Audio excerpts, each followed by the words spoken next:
When we think about the greatest drafts of all time, we think about 1996, 2003, 1984.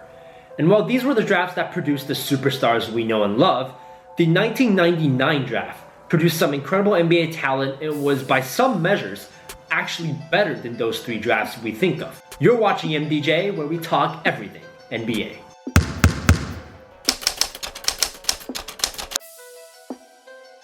What's up guys, my name is Mark, and at first glance there doesn't seem to be anything special about the 1999 draft. After all, the three best players from this draft were Elton Brand, Manu Ginobili, and Shawn Marion. Not exactly household names compared to LeBron James, Carmelo Anthony, and Dwayne Wade. But the 1999 draft is almost unquestionably the deepest NBA draft ever, and here's why.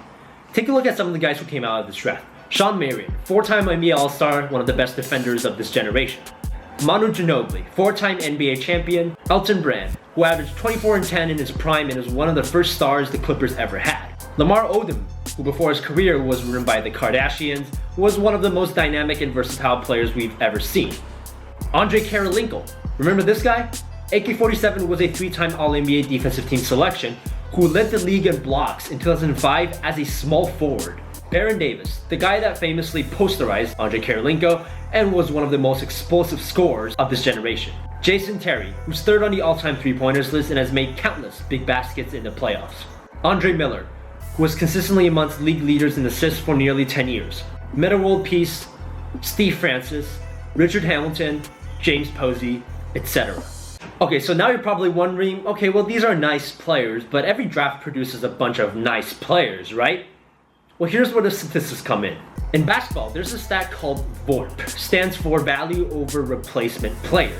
Now, we don't have enough time to get into the detailed math behind this, but basically it compares a player to the league average performance over a course of an entire season, which eventually adds up to the course of an entire career. To give you some context, these are the top 10 seasons in modern NBA history, according to VORP. Now, as expected, when you take the top 5 players in the draft and calculate their average VORP, 2003 and 1996 come out on top.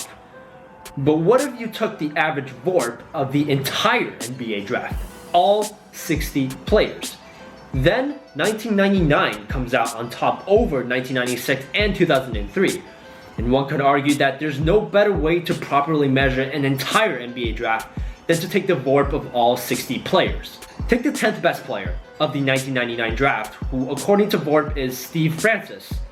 He would have ranked as the 6th best player in 1996 and the 4th best player in the 2003 draft. While it's impossible to argue for 1999 as the best draft of all time simply because it never produced a quote-unquote superstar talent, it was certainly the deepest draft of all time, and it deserves some credit for being so.